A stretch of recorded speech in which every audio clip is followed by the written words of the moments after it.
Знаете, че не ги чуем митинга. Чакай!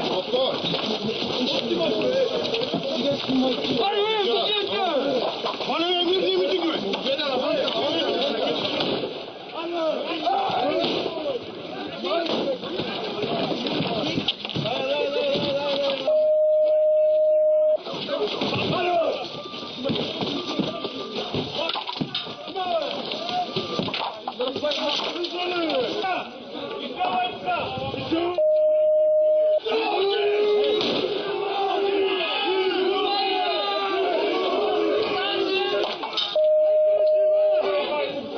До тези батални сцени се стигна по време на протест срещу сектата Свидетели на Яхова в Бургас. Представители на ВМРО бяха организирали митинг срещу сектантското движение. Впоследствие обаче към тях се присъединиха и живеещи в комплекс Славейков, футболни запалянковци и други, където се намира и въпросния храм. Сектата години наред всява напрежение в Бургас, като най-потърпевши са живеещите в Славейков. Седалището се намира в близост до училище и родители постоянно изразяват нетърпимост и страх за децата си, тъй като е всеизвестно, че в така нареченото царство промиват мозъците на непълнолетни и психически слабите.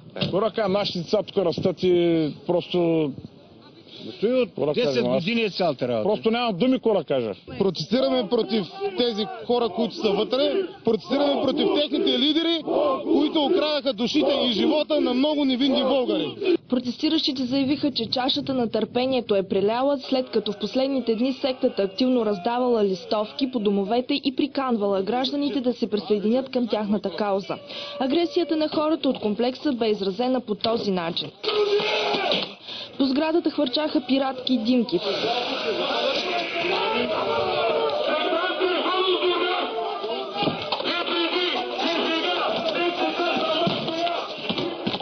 Искаме да честваме смъртта на Исус Христос, т.е. да разберем стойността на жертвата на Исус.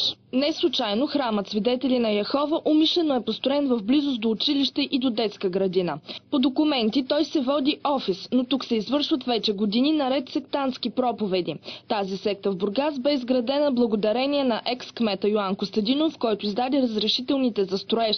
Нито протестите, нито жалбите на хората не спряха изграждането на сатанинския храм, нито пък последвалите самоубийства и човешки трагедии, които последваха след това.